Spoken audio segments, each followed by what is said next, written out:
The most delightfully fascinating character in the realms of mystery, Earl Derr Biggers, Charlie Chan.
In the case of the murder of Colonel Willoughby, Charlie Chan is convinced that he knows who the murderer is. Gerald Willoughby, the murdered man's nephew, apparently has an ironclad alibi.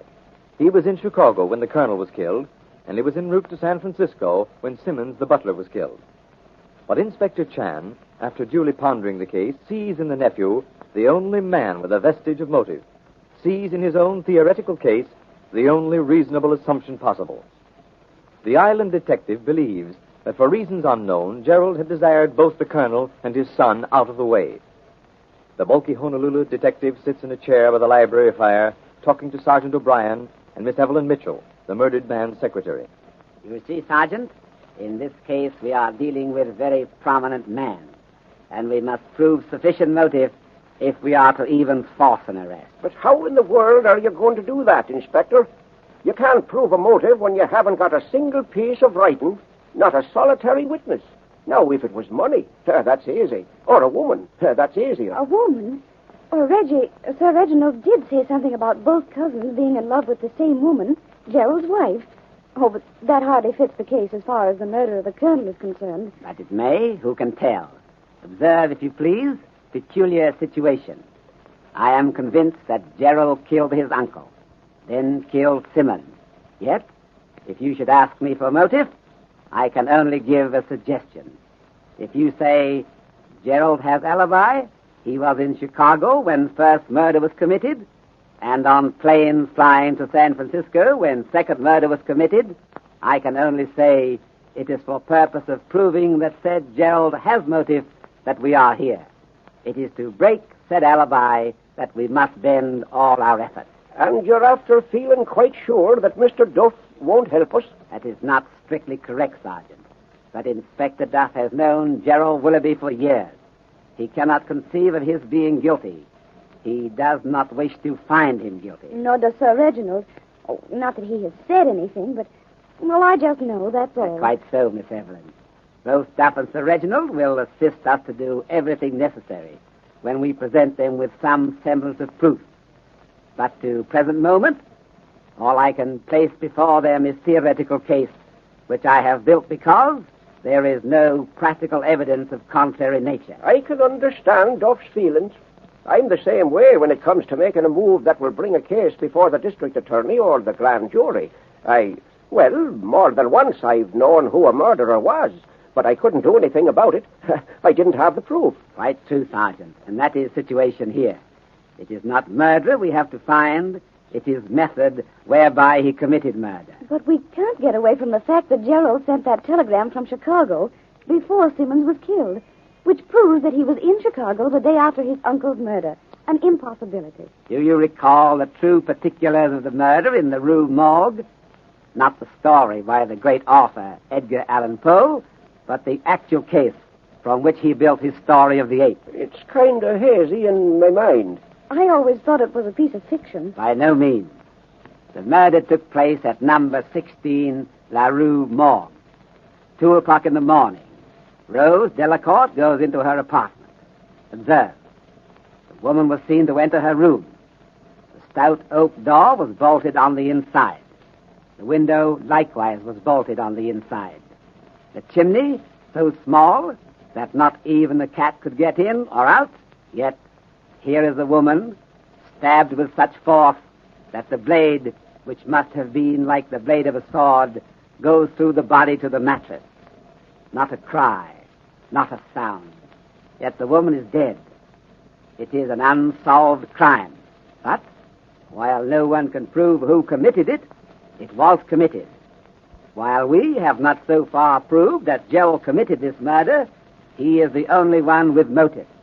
The fact that we cannot prove how he did it does not permit us to shrug shoulders, so to speak, and retire from case. I'm with you, Inspector. Somehow, someplace, we've missed the point. Somewhere the murderer slipped. Somewhere we've slipped. Some little thing we haven't given the right thought to. Correct, Sergeant. Let us retrace steps for a moment. Night of murder, Colonel Willoughby is standing in gymnasium. Note, which he believes was written by Duff, is slipped into his hand. He walks about 12 steps to the hallway, and in less than 2 minutes, you, Mr. Chan, find him lying there dead. The very next day, Simmons answers the door. We go out to see what's happened to him. Within 2 minutes, and he only says, records. I saw it was records. Records. Think, Sergeant. Is it not strange that a man in his last moments should use the word records in preference to papers? Records. Military records or police records? Be so kind as to ask Duff and Sir Reginald and Gerald to step into the room, please. Also, Mr. Blake. I wish to ask favor of him. Sure, Inspector. Thank you so much. Miss Evelyn, we have not searched Colonel's business papers as thoroughly as we have searched private correspondence. Perhaps in that we have been somewhat negligent. We shall correct it. You have papers here? In this black briefcase. I'll spread them out on the desk here by the window. I do not wish to appear hurried, but I am anxious to leave day after tomorrow by steamer. You actually believe you can solve this by then? I am confident of it. I am certain that with Mr. Blake's cooperation, we shall trap murderer into showing visible evidence of his guilt, and then confession will follow suit. Yes, I am certain of it. Yes. We have been discussing last words of Simmons, words which he repeated. Record. We thought that record was a strange word for dying man to use. Somehow, persistent thought comes to us that in that word there is definite clue. I've done quite a bit of thinking about that too, Charlie. But I can't think of any military records in connection with the case at all. Perhaps Gerald knows something. No, really, I don't. It's all very distressing. My cousin Douglas was ordered tried by court-martial for cowardice.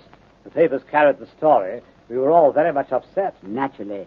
It is a distressing affair, as you say, to family of military reputation. You were in France at the time? Yes, so of course I didn't know much about it. I was colonel of a territorial unit. Well, as I say, just a few days before the court was convened, Douglas committed suicide. We now know, of course, that he did not. But that is what you thought at the time. Yes. Well, we managed to have the thing hushed up then, but it almost broke Uncle's heart. How long afterward was it before Colonel Willoughby began to doubt that his son had committed suicide? I can answer that, Inspector. The Colonel came to me with the story that an old soldier, whom we now know to be Simmons, told the Colonel that Douglas wasn't dead. He said that he never was guilty of cowardice. And the old man immediately started on a trip around the world to see if he could locate his son. He's been traveling ever since, 11 years now. And you, Mr. Willoughby, knew nothing of this? I knew a little of it, yes. I was like my uncle. I didn't like the idea, the stigma of cowardice being attached to the family. But I know the Army.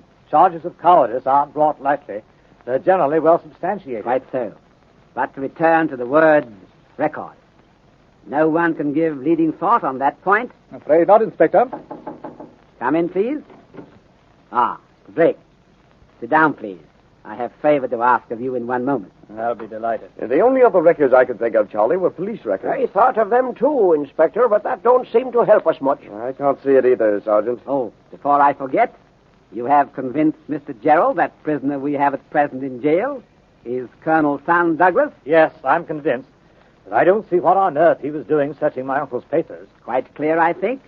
Young man was fearful that he was to be disclosed, and for reasons best known to himself, he desires that the past be dead. Naturally, no one at his age wants to be reminded of an experience of 20 years ago. Ah, but it is more than that. Think, please. Is there any other reason he might have for wishing truth not to become known? Why, no, of course not. Ah, you are tired from trip. I understand, yes. That will be all just now. Thank you so much. Oh, Inspector Duff, will you stay behind for one moment, please, with Mr. Blake? Of course. I'm going down to the jail. Want to come, Evelyn? Miss Mitchell? Do you mind, Mr. Chan? Indeed, no.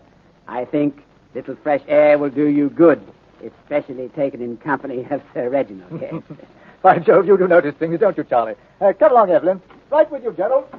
Mr. Blake, would you be kind enough to invite all guests who were present night Colonel was killed to attend another gathering at your home? Why, certainly, if you have a reason. I have very definite reason. I intend to clear mystery. When?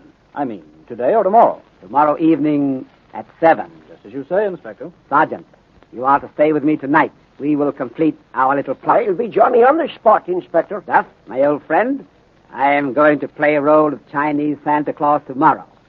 Can you have British consul here as one of guests? Certainly, but what's the big idea? I am going to vindicate honor of young man at present in jail. I wish official witness of confession of murderer that Lieutenant Douglas Willoughby was not coward as charged by superior officer. Well, the Honolulu detective is convinced that he has the solution to the murder. After you've heard from your sponsor, Inspector Chan will be with us again.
Well, Inspector Chan, what piece of Chinese philosophical wisdom do you have for us this evening? I am thinking of complicated case in which we find ourselves struggling. Yes, Mr. Chan? At night, when one stands upon the banks of the Yellow River, one hears the angry voices of the waters. One thinks of the power of the current. One sees the foaming, seething vortex, and one is afraid. But with the coming of daylight, the Yellow River becomes a swift stream, a river of life flowing through a rich country, an artery of commerce, and one is no longer afraid. One is overjoyed. So it is with all things. Man fears only that which he cannot see or understand. To understand is the most important thing in life.